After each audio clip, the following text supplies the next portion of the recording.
기도하시겠습니다. 하나님 아버지 감사합니다. 우리 귀한 새벽교회 성도님들 이렇게 주일 예배 자리를 불러주시고 아버지의 말씀을 들을 수 있도록 인도하여 주시니 참으로 감사드립니다.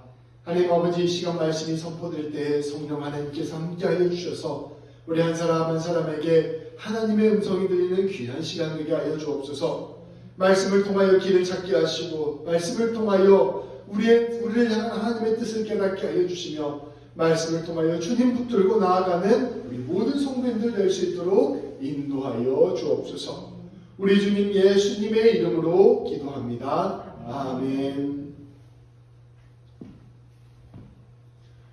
성도 여러분, 우리 성도 여러분들은 이제 곧 죽는 것이 확실하다고 한다면, 이제 내가 얼마 살 날이 남지 않았다고 한다면 여러분들이 가장 사랑하는 사람들, 가족들, 이들에게 어떠한 말이나 글을 남기시겠습니까? 가장 사랑하는 사람들에게 꼭 전해주고 싶은 유언을 한다면 어떠한 말씀들을 하시겠습니까? 내가 사랑하는 사람들에게 할 수 있는 이것이 마지막 말이다 라고 생각한다면 우리는 이 이야기를 듣는 사람에게 가장 중요한 말, 가장 필요한 말을 전해주지 않겠습니까? 내가 할 수 있는 말 중에 가장 가치가 있는 말을 전해주지 않겠습니까? 그래서 우리는 누군가가 유언을 남기면 그 유언은 굉장히 가치 있는 것이라 생각하고 그것을 마음속에 새기고 살아갑니다. 오늘 말씀과 다음 주에 전할 두 번의 말씀은 그러한 말씀입니다. 여호수아가 이제 노년에 이르러서 죽기 전에 마지막으로 이스라엘 모든 백성들에게 당부하는 말씀이기 때문입니다. 그러한 점에서 여호수아 말씀에 가장 필요하고도 중요한 말씀은 우리가 오늘 읽은 23장 그리고 다음 주에 읽을 24장 말씀이라 볼 수 있습니다. 여호수아는 그렇다면 무엇을 전하였을까요? 우리가 여호수아가 우리에게 지금 전해주는 이 말씀을 차근차근 함께 살펴보고자 합니다. 먼저 3절부터 5절까지 말씀을 우리 다 같이 봉독하겠습니다. 함께 읽겠습니다. 너희의 하나님 여호와께서 너희를 위하여 이 모든 나라에 행하신 일을 너희가 다 보았거니와 너희의 하나님 여호와 그는 너희를 위하여 싸우신 이시니라. 보라, 내가 요단에서부터 해지는 쪽 배에까지 남아있는 나라들과 이미 멸한 모든 나라를 내가 너희를 위하여 제비뽑아 너희의 지파에게 기업이 되게 하였느니라. 너희의 하나님 여호와 그가 너희 앞에서 그들을 쫓아내사 너희 목전에서 그들을 떠나게 하시리니 너희의 하나님 여호와께서 너희에게 말씀하신 대로 너희가 그 땅을 차지할 것이라. 아멘. 여호수아는 이스라엘 백성들에게 이제껏 하나님께서 이스라엘 백성들 가운데 하신 일을 다시 한번 상기시켰습니다. 말씀을 한번 보겠습니다. 3절부터 5절까지 말씀을 제가 함께 조금 더 쉽게 풀어서 설명하겠습니다. 여호수아는 이렇게 말하는 것입니다.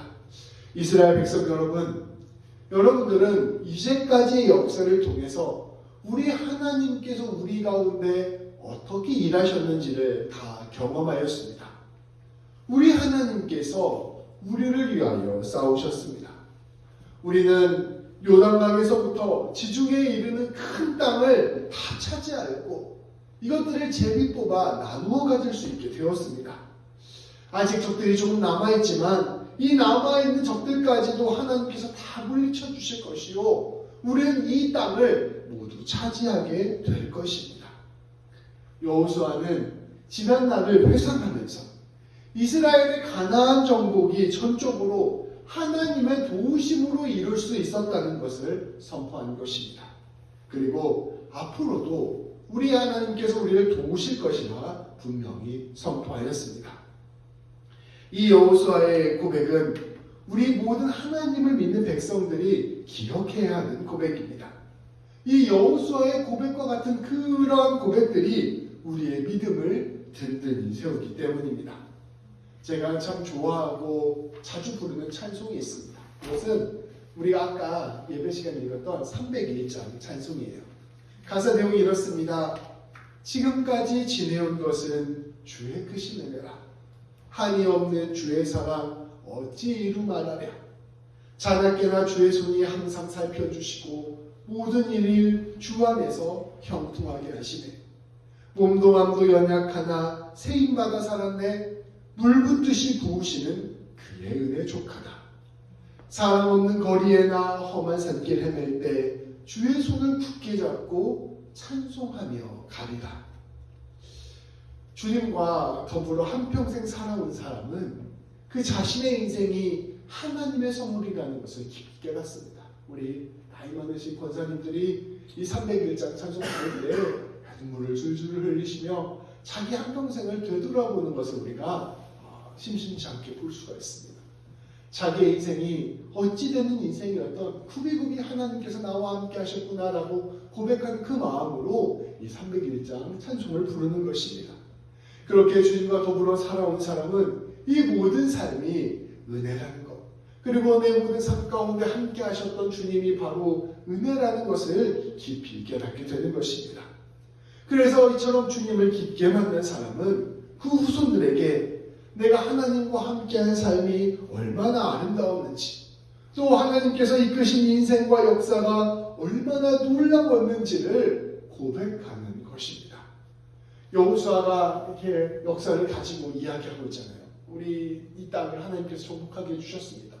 하나님께서 이 모든 것들을 이루어 주셨습니다. 그리고 앞으로도 우리가 이 땅을 차지할 수 있도록 도와주실 것입니다.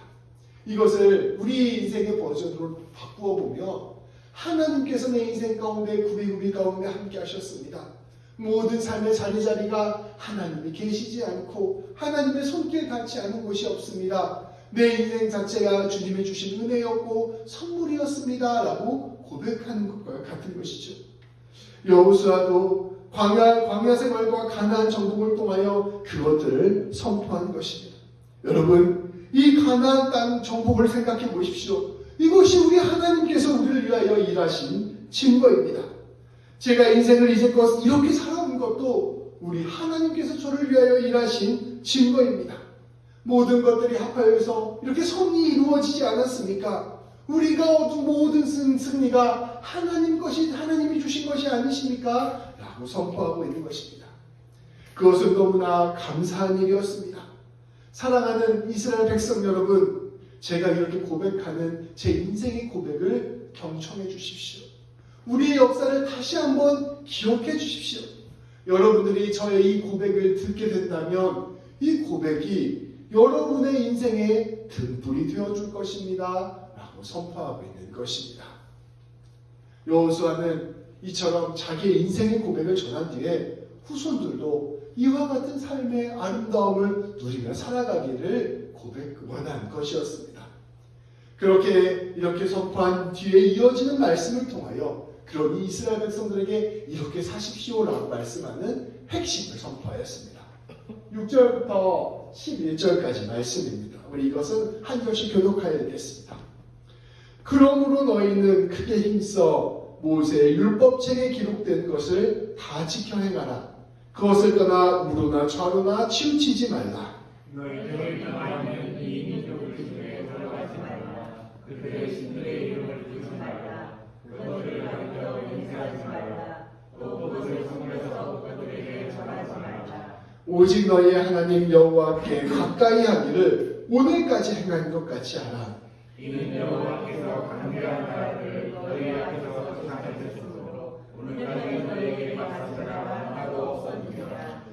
너희 중 한 사람이 1000명을 쫓으리니 이는 너희의 하나님 여호와 그가 너희에게 말씀하신 것 같이 너희를 위하여 싸우시니라. 그러므로 스스로 조심하여 너희의 하나님 여호와를 사랑하라. 아멘. 여호수아가 자기 인생의 고백을 이렇게 백성들에게 한 다음에 그 다음에 이스라엘 백성들에게 전하고 싶었던 것, 그것은 다름 아닌 하나님께서 자기에게 처음 선포하셨던 그 명령이었습니다. 오늘 말씀 6절 이렇게 보시면 6절 이렇게 말씀 보시면 떠오르는 말씀이 있잖아요. 여호수아가 처음 하나님을 만났을 때, 이 가나안 땅을 정복할 때 처음 하나님을 만났을 때 하나님께서 여호수아에게 했던 명령을 그대로 여호수아가 후손들에게 하고 있는 것입니다. 그 말씀은 여호수아 1장 7절부터 8절까지 말씀입니다. 우리 같이 한번 읽어볼까요? 오직 강하고 담대하여 나의 종 모세가 내게 명령한 그 율법을 다 지켜 행하라. 우러나 저러나 치우치지 말라. 그리하면 어디로 가든지 형통하리니 이 율법책을 내 입에서 떠나지 말게 하며 주야로 그것을 묵상하여 그 안에 기록된 대로 다 지켜 행하라. 그리하면 내 길이 평탄하게 될 것이며 내가 형통하리라. 아멘. 하나님께서는 여호수아가 처음 가나안 땅을 정복하려고 할 때 담대할 것을 명령하시며 모든 율법을 다 지켜 행하고 우로나 좌로나 치우치지 말라 명령하셨습니다. 율법을 입에서 떠나지 말게 하며 그 율법대로 다 지켜 행하라 명령하셨습니다. 그렇게 되면 네가 어디로 가든지 형통하고 길이 평탄하게 될 것이라 말씀하셨습니다. 그리고 함께 하시겠다 약속하여 주셨습니다. 이것이 가나안 땅을 처음 들어갈 때 여호수아에게 하나님께서 말씀하신 명령이었어요. 그런데 여호수아가 한평생 살아보니까 우리 하나님이 약속을 지키시는 하나님이라는 것을 알게 된 것입니다. 진실로 내가 하나님 앞에서 말씀 앞에 서고 좌로나 우로나 치우치지 않으려고 노력하고 주의 말씀을 주야로 묵상하려고 노력했더니 우리 하나님께서 모든 순간 가운데 함께하여 주셨구나. 진실로 내 삶을 형통하게 해주셨구나. 내 삶을 승리케 하여 주셨구나 고백하게 된 것입니다. 모든 순간 주님의 일하심이 목격되었고 대한 하나님의 백성들의 복을 누리게 하셨구나라는 것을 깊이 경험하는 것입니다. 여호수아는 이러한 하나님을 대대손손 붙들고 나아갈 것을 백성들에게 전하고 싶었던 것입니다. 이것이 백성들의 살 길이라는 것을 굳게 믿고 있었기에 그는 무엇보다 이 믿음의 유산을 전하고 싶었던 것입니다. 그래서 말씀을 보면 하나님께서 여호수아에게 했던 그 말씀을 그대로 백성들에게 전하면서 백성들에게 너희도 하나님 붙들고 살아가라. 이게 진짜로 복받는 길이다 라고 선포하고 있는 것이죠. 그래서 오늘 말씀 6절을 통해 백성들에게 하나님께 받은 그 명령을 동일하게 전파하고 있습니다. 너희는 크게 힘써야 한다. 모세의 율법책에 기록된 대로 다 지켜 행하라. 우로 바벨론의 길을 따라가지도 말고 좌로 이집트의 길을 따라가지도 말라. 헛된 욕심과 허영에 빠져서 돈을 따라가지도 말아라. 교만과 우월감에 빠져서 권력을 추구하지도 말아라. 하나님이 아닌 그 어떤 것도 네 삶 가운데서 하나님으로 세우지 말아라. 어떤 다른 신들도 섬기고 절하지 말아라. 지금까지 우리가 해오던 대로 오직 우리의 하나님 여호와만을 가까이 해야 한다. 하나님과 함께하는 길만이 우리가 살 길이다. 우리가 하나님을 떠나지 않는다면 하나님께서 우리를 위해 싸우시고 우리를 위해 책임지시기 때문에 그 누구도 우리를 당할 수 없을 것이다. 그러니 너희는 삼가 조심하여 너희의 하나님 여호와를 사랑하라 라고 선포하고 있는 것입니다. 이스라엘 백성들은 이것을 꼭 기억했어야만 했습니다. 그들은 원래 그저 이집트의 노예에 불과했습니다. 그들에 비하면 이 원래 가나안 땅에 살고 있었던 가나안 족속들은 이집트 문명과 바벨론 문명 사이에서 무역을 하면서 부강한 도시들을 건설한 강한 민족들이었습니다. 이스라엘 백성들은 이 가나안 백성들을 보면서 우리는 메뚜기와 같다라고 고백할 정도였습니다.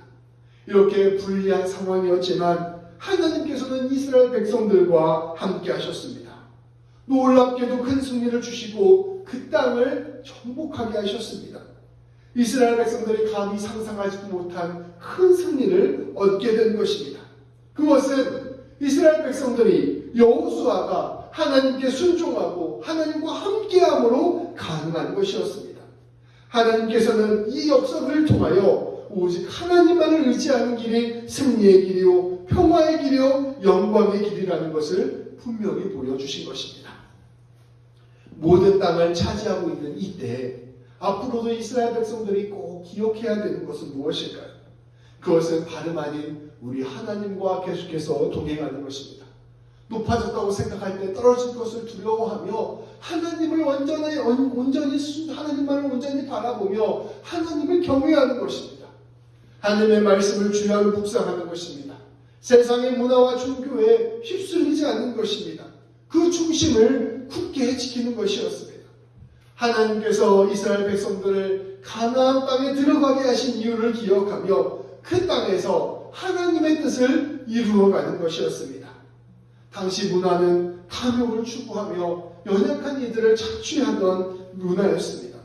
권력과 권세만을 추구하며 불의를 행하는 그러한 문화였습니다. 하나님께서는 이런 문화를 없애고 하나님께서 원하시는 정의와 공의를 세우는 것, 이것을 원하셨던 것입니다. 하나님 이처럼 말씀대로 하나님의 뜻에 따라 고아와 과부와 나그네를 돌보는 공의와 정의의 나라를 세울 때 하나님께서 가나안 땅을 세우신 그 의미가 살아나는 것이었습니다. 그런데 이스라엘 백성들이 그것을 기억하지 않고 방심하고 교만해진다면, 그리고 이 하나님을 믿고 이 모든 것 원래 우리에게 당연히 주어진 것이고 이것은 우리가 얻어낸 것이라고 착각하게 된다면 다시 심판을 받게 된다는 것을 여호수아는 선포하는 것입니다. 하나님의 백성들이 사는 방식은 세상의 방식과는 완전히 다르다는 것을 기억했어야만 했습니다. 여호수아는 이것을 꼭 기억하고 조심하라 명령한 것입니다. 여호수아는 나아가 이 명령을 준행하지 않았을 경우에 일어날 일까지 설명하였습니다. 12절부터 16절까지 말씀입니다. 이것은 한 절씩 교독하도록 하겠습니다. 너희가 만일 돌아서서 너희 중에 남아있는 이 민족들을 가까이 하여 더불어 혼인하며 서로 왕래하면 너희 하나님 여호와께서 이 민족들을 너희 목전에서 다시 쫓아내지 않으시리니 그들이 너희에게 온전하되며 거짓되며 너희의 우리에게 지키되며 너희의 눈에 가시가 되어서 너희가 마침내 너희 하나님 여호와께서 너희에게 주시니 아름다운 같아서 말하리라. 보라, 나는 오늘 온 세상이 가는 길로 가려니와 너희의 하나님 여호와께서 너희에게 대하여 말씀하신 모든 선한 말씀이 하나도 틀리지 아니하고 다 너희에게 응하여 그 중에 하나도 얻기 위 없음을 너희 모든 사람은 마음과 뜻으로 아는 바라. 너희 하나님 여호와께서 너희에게 말씀하신 모든 선한 말씀이 너희에게 임한 것 같이 여호와께서 모든 불의한 말씀도 너희에게 임하게 하사 너희 하나님 여호와께서 너희에게 주신 이 아름다운 땅에서 너희를 저희까지 하실 것이라. 만일 너희가 너희의 하나님 여호와께서 너희에게 명령하신 언약을 범하고 가서 다른 신들을 섬겨 그들에게 절하면 여호와의 진노가 너희에게 미치리니 너희에게 주신 아름다운 땅에서 너희가 속히 멸망하리라 하니라. 아멘. 여호수아는 이스라엘 백성들이 가나안 땅에 살면서 이 가나안 백성들과 섞이게 되고 그들의 불의한 문화에 빠져들게 된다면 결국 하나님께서 이스라엘 백성들을 이 가나안 땅으로부터 다시 쫓아낼 것이다 라고 선포하였습니다. 나라가 망하고 백성들이 고난을 받게 될 것이라 선포한 것입니다. 왜냐하면 이스라엘 백성들은 이방 민족과는 달랐기 때문입니다. 이스라엘 이방 민족들은 이 당시의 말씀의 상황 안에서는 하나님께서 내버려 두신 백성들이었습니다. 그러니 그들은 불의한 방법으로 부를 축적하고 권세를 얻고 잘 되고 잘 먹고 잘 사는 것, 이것을 하나님께서 관여하지 않았습니다. 왜냐하면 그들은 그것이 바로 멸망의 길로 가는 길이었기 때문입니다. 그러나 하나님께서 이 가나안 백성들은, 이 이스라엘 백성들은 하나님의 백성으로 특별히 세우셨습니다. 그리고 이 백성들을 세우심으로 말미암아 하나님께서 계획하시고 뜻하신 일이 분명히 있으셨습니다. 그래서 이스라엘 백성들이 가나안 땅에 들어가서 하나님의 뜻대로 서지 않는다면, 하나님이 원하시는 길대로 살아가지 않는다면 하나님께서는 이 이스라엘 백성들을 다시 쫓아낼 것이라 말씀하시는 것입니다. 그것을 통하여 이스라엘 백성들을 다시 깨닫게 하시고 이스라엘 백성들이 하나님의 백성으로 온전히 서게 하시는 그 일을 끝까지 이루시겠다 말씀 알려주시는 것입니다. 앞으로 가나안 땅에서 이스라엘 백성들은 숱한 무역과 왕래들을 하게 될 것입니다. 그것들을 통하여 바벨론 문화가 들어오고 이집트 문화가 계속해서 이스라엘로 들어오게 될 것입니다. 이방인들에게 어떻게 하면 돈을 벌 수 있는지 그 기술을 배우고 군사력을 어떻게 키울 수 있는지 그 능력들을 배울 것입니다. 그들과 어울려 살게 되면 자연스럽게 결혼을 할 수 있는 상황이 될 수도 있게 될 것이고 세상 문화와 무상 숭배에 익숙해지는 법을 배우게 될 것입니다. 그리고 그렇게 사는 것이 풍요로워지는 길이요 다 같이 잘 사는 길이라 생각하게 될 것입니다. 그러면서 점점점 하나님의 말씀을 멀리하게 될 것입니다. 하나님께서 명령하신 공의와 정의에 대한 감각이 사라지게 될 것입니다. 하나님을 온전히 섬기고 이웃을 사랑하는 마음들이 사라지게 될 것입니다. 여호수아는 이러한 것들을 마땅히 경계하지 않고 늘 말씀에 집중하는 삶에 붙들리지 않고 그저 이 세상 사람들과 똑같이 흔들린 대로 살아가게 된다면, 그저 부강한 나라가 되는 것만 생각하게 된다면 결국 이스라엘은 망하게 될 것이다 라고 선포한 것입니다. 그리고 안타깝게도 여호수아가 오늘 말씀에서 한 이 경고는 역사가 지나고 난 뒤에 실제 현실이 되고 말았습니다. 이 남유다와 북이스라엘로 갈라지고 이 모든 나라가 결국 망하게 되는 것이 이러한 길로 걸어갔기 때문입니다. 오늘 말씀 여호수아가 했던 이 모든 말씀, 이 말씀을 정리하여 함께 나누어 보겠습니다. 여호수아의 유언과 같은 말씀은 오늘 우리에게 세 가지 가르침을 줍니다. 우리가 세 번 말씀을 나눠서 읽었죠. 첫 번째로 믿음의 사람들은 그 모든 삶 속에서 하나님께서 함께 하시는 하나님의 역사를 보게 됩니다. 그것을 우리에게 전해주고자 할 때, 믿음의 사람들이 그것을 우리에게 전해주고자 할 때 우리는 그것을 경청해야 합니다. 어른들이 신앙생활을 오래 한 연륜을 가진 어른들이 내가 신앙을 살아보니 이러했다라고 이야기해 주시는 경우들이 있어요. 근데 우리는 그것을 경청할 필요가 있습니다. 젊은 날 하나님에 대한 감각이 부족한 우리는 때때로 우리는 어른들의 신앙 고백들을 간과하는 경향이 있습니다. 그러나 우리는 삶으로 깊이 경험한 하나님 고백을 깊이 경청해야 합니다. 그리고 사실은 성경 말씀도 우리의 믿음의 선배들이 경험한 하나님 고백이라고 볼 수 있습니다. 이 말씀을 경청함으로써 우리가 어떻게 해야 진실로 하나님의 은혜를 누리고 살아갈 수 있는지를 깊이 바라보아야 하는 것입니다. 둘째로 우리는 마음의 중심을 굳게 붙들어야 합니다. 마음의 중심을 붙든다는 것은 고난과 유혹이 있다 하더라도 하나님을 향한 집중력을 잃지 않는 것입니다. 바벨론의 길로 가면 부자가 되겠지, 애굽의 길로 가면 성공하겠지, 이렇게 흔들리는 마음으로 좌고우면하지 않는 것입니다. 돈을 사랑하는 데 마음 빼앗기지 않고 헛된 우상에 마음 빼앗기지 않는 것, 그것이 우리의 마음의 중심이 되어야 한다는 것입니다. 오직 말씀에 비추어, 하나님의 뜻에 비추어, 양심에 비추어 악한 길로 가지 않는 것입니다. 하나님을 묵상하고 말씀을 붙들고 한 걸음 한 걸음 우직하게 나아가야 하는 것입니다. 고사성어 중에 호시우보라는 말이 있어요. 호시우보. 이게 뭐냐면 호랑이처럼 보고 소처럼 걸으라 라는 뜻입니다.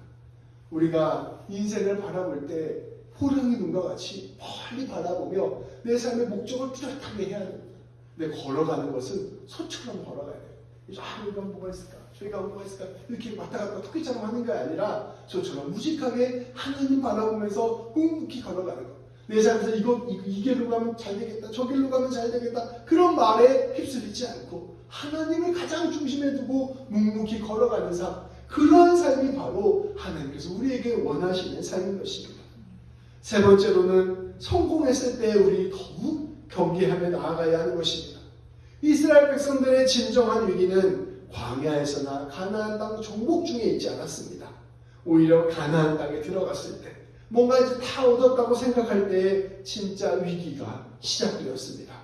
하나님에 대한 감각을 잃어버리는 위기, 세상의 지혜와 질서에 귀를 기울이기 시작하는 것이 바로 진짜 위기가 된 것입니다. 우리는 일어서면 넘어질까를 조심하며 늘 겸손한 마음으로 하나님을 향한 집중력을 잃지 않아야 할 것입니다. 제가 얼마 전에 한 책을 봤어요. 책을 봤는데 그 책이 편지글 책이었거든요. 한 정치인의 책이었습니다. 그러니까 이렇게 정치인이 남긴 유산을 담은 책이었는데요. 그 정치인이 부정한 방법으로 권력을 차지한 독재 정권 이런 공산 정권 이런 정권처럼 불의한 방식으로 권력을 차지한 정부에 항의하다가 감옥에 갇힌 사람이었습니다. 근데 감옥에 갇혀서 그냥 감옥만 갇히면 좋을 텐데 여기서 사형 선고를 내려버렸어요. 그래서 이제 사형 그 선고를 받은 다음부터 이제 가족들에게 편지를 썼습니다. 편지를 이제 썼는데 그 편지를 길게는 못 쓰게 하고 당연히 이제 감옥에 갇힌 거니까 요만한 엽서에다가 편지를 쓴 거예요. 그래서 총 6장의 편지가 그 조그만 편지로 남아 있는 거죠. 네, 이 사형 집행을 앞두고 그의 아내와 자녀들 그리고 며느리들, 아들 며느리한테 빽빽하게 쓴 편지예요. 근데 이 사람이 정치인이고 사상가고 이러니까 뭐 여러 가지 자기 이야기를 쓸 수 있었겠죠. 근데 그 6장 내내 전부 다 무슨 내용이었냐면 그 내용을 제가 읽은 건데요. 전부 다 그 내용이 다름 아닌 예수 잘 믿으라는 얘기였어요. 제가 깜짝 놀랐어요. 그 사람이 다른 것들로 막 여러 가지로 유명하거든요. 근데 그 사람이 정말 그 마음속 속내에서는 예수 잘 믿으라는 얘기만 6장에 쓴 거예요. 그러니까 죽기 전에 자기 자손들한테 자기가 전하고 싶은 말의 핵심은 사실 예수 잘 믿으라는 것이었죠. 그 사람은 여러 책들을 보고 다양한 공부를 했던 사람이기도 하고 정치도 했었고 사업도 했던 사람이기도 합니다. 돈은 어떻게 벌어야 된다. 정의는 어떻게 실현해야 된다. 공부는 어떻게 해야 된다. 인생은 이렇게 살아가야 된다. 근데 이런 많은 이야기들을 할 수 있었을 텐데 그 모든 것들을 담기에는 어쩌면 종이가 턱없이 부족했고 자기에게 꼭 전해줘야 될 말만 전해줘야 되기 때문에 그것을 다 담을 수 있는 핵심적인 말, 그것이 바로 예수 잘 믿어야 된다라는 고백이었던 것이죠. 부인한테 부인 예수 잘 믿으십시오. 아들한테 아들 예수 잘 믿어라. 며느리한테 며느라 예수 잘 믿어라. 이게 다 그런 얘기밖에 안 써있는 것이죠. 예수님을 잘 믿어야 진실로 삶을 잘 살 수 있게 된다 생각했던 것입니다. 인생을 잘 살 수 있게 하는 힘이 어디에서 나올까? 인생을 바르게 사는 길이 어디에 있을까? 참된 복과 생명을 얻는 길이 어디에 있을까? 인생에서 중요한 삶의 선택들을 할 때, 그 삶의 선택들을 할 때 그 선택들을 잘 할 수 있는 방법이 어디에 있을까? 그가 자신의 인생을 되돌아보니 그것은 예수님 잘 믿는 길에 있음을 고백하게 된 것입니다. 모든 상황을 다 알고 미리 얘기해 줄 수 없잖아요. 그 사람 마음 가운데 예수님이 딱 있으면 그 자녀들의 인생을 살아가면서 중요한 순간마다 예수님 의지하고 잘 선택할 수 있지 않을까 이렇게 생각을 하고 예수를 믿으라 전해준 것입니다. 더 나아가 우리 자녀들은 우리 안에 예수님 잘 믿는다면 나 없어도 예수님 잘 믿는다면 우리 하나님께서 그들의 인생을 자자손손 인도해 주시지 않을까 하는 믿음을 가지고 고백을 쓰게 된 것입니다. 이 사형수가 안 죽었어요. 살아났는데 훗날 노벨 평화상까지 받게 되었습니다. 성도 여러분, 저는 그 유언과 같은 글을 보면서 생각을 해보게 되었습니다. 예수님을 나도 잘 믿어야겠다. 근데 우리 성도님께 계속해서 권면해야겠다. 우리 모든 성도님들도 예수님 잘 믿었으면 좋겠습니다. 하나님 바라보고 하나님 붙들고 좌로나 우로나 치우치지 않고 마음의 중심을 굳게 잡고 예수님 붙들고 나아가는 성도님들 되었으면 좋겠습니다. 그리하여 인생에서 참된 복을 누릴 뿐만 아니라 영원한 생명을 얻기를 소망합니다. 날마다 우리 성도님께서 거하는 곳마다 복을 받고 성도님들께서 만나는 사람마다 복을 받으며 하나님의 사랑을 충만하게 경험하게 되기를 소망합니다. 그것을 위하여 우리 성도님들이 날마다 예수님 붙들고 하나님 바라보게 되기를 소망합니다. 우리가 지금 새벽 예배 때 사도행전 말씀 함께 나누고 있습니다. 거기에 말씀을 보면 이런 내용이 나왔죠. 베드로와 요한이 기도하러 가다가 성전 앞에서 구걸하는 사람을 만납니다. 날 때부터 걷지 못해서 오늘 하루 밥을 먹고 싶어서 동전 좀 달라고 구걸하는 사람이었어요. 그때 베드로와 요한이 이렇게 선포합니다.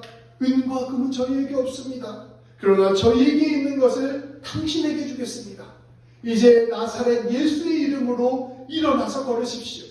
그 이야기를 듣는 순간 이 사람은 인생 전체가 바뀌게 되었습니다. 저는 여호수아가 한 이 유언과 베드로와 요한이 전했던 이 선포와 아까 말씀드렸던 그 정치인이 자기 자손들에게 했던 그 편지가 전혀 다른 내용이라고 생각하지 않습니다.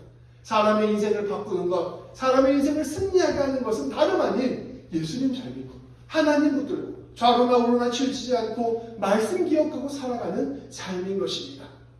우리가 이 고백, 이 선포에 우리의 마음을 기울입시다. 이들이 선포하고 이들이 고백하는 이 고백을 신뢰하고 우리도 이 말씀에 청종하여 좌로나 우로나 치우치지 말고 주님 붙들고 나아갑시다. 힘들고 고난 가운데 있을 때에도 그렇게 하고 잘되고 편안하게 됐을 때에도 그 집중력을 잃지 맙시다. 그리하여 이를 통하여 우리 모든 성도인들의 한평생이 여호수아와 같이 충만한 주님의 역사하심을 경험하고 가는 곳곳마다 하나님의 이름을 드러내는 귀한 삶을 삽시다. 그래서 우리 성도인들의 삶을 마치고 날 때 나도 내 인생 살아보니까 예수님 믿는 것만큼 중요한 게 없더라. 그래서 우리 자손들에게 또 우리 사랑하는 가족들에게 그 이야기 전하고 떠날 수 있는 그런 귀한 성도인들 되시기를 주님의 이름으로 축복합니다. 기도하시겠습니다. 하나님 감사합니다. 진실로 하나님 잘 믿고 예수님 잘 믿고 좌로나 우로나 치우치지 않고 우리의 마음의 중심을 붙들고 한 걸음 한 걸음 걸어가는 것이 가장 귀한 것이라는 것을 오늘 말씀을 통하여 깨닫게 하여 주시니 참으로 감사합니다. 하나님 우리가 비록 연약하고 부족하지만 때에 맞는 은혜와 때에 맞는 감동과 때에 맞는 말씀과 때에 맞는 능력과 때에 맞는 이끄심을 허락하여 주셔서 하나님 우리가 진실로 주님 붙들고 나아가는 귀한 삶을 살 수 있도록 인도하여 주옵소서. 그리하여 여호수아처럼 70대 때로 우리의 삶 가운데 역사하시는 그 하나님 고백하는 우리 모두가 되게 하여 주시고 우리의 모든 삶이 하나님의 은혜였다 고백하게 되는 우리 모두가 될 수 있도록 인도하여 주옵소서. 우리 성도인들이 그렇게 하나님 붙들고 예수님과 동행하며 살아감으로 말미암아 우리 성도인들이 가는 곳곳마다 주의 복을 받고 우리 성도인들이 가는 곳곳마다 사람을 살려내며 우리 성도인들이 가는 곳곳마다 하나님의 공의와 정의가 이루어지는 놀라운 역사를 함께 이루어 주옵소서. 우리 주님 예수님의 이름으로 기도합니다. 아멘.